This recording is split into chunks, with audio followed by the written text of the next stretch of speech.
if you want to screen record on your Samsung Galaxy A56, so first of all, swipe down from the top right corner of your screen. Now open up this window and locate your screen recorder. It must be here. If it's not, tap on this pencil icon and add it.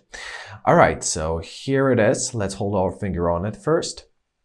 So here we have different settings such as show toolbar after capturing, delete after sharing, high status bar and navigation bars, save original screenshots. You can choose the format, you can choose where you want to save it, record sound, video quality, selfie video size, show taps and touches.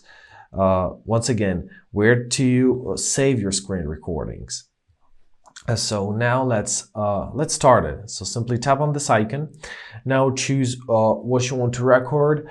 Only no sound, media, or media and mic. Also, you shall choose whether you want to show your taps and touches. And now press start recording.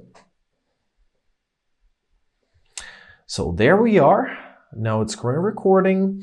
You can tap here and you'll have your selfie on.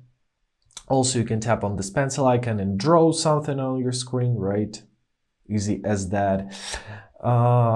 And if you want to pause, tap on pause. If you want to keep on, tap on keep on. And if you want to stop, tap on the stop icon. And basically that's it. Your recordings are saved in gallery. So you shall open up your gallery and here you'll find your screen recording. And I hope this video was helpful. Thank you so much for watching. Have a great day and please consider subscribing to our channel.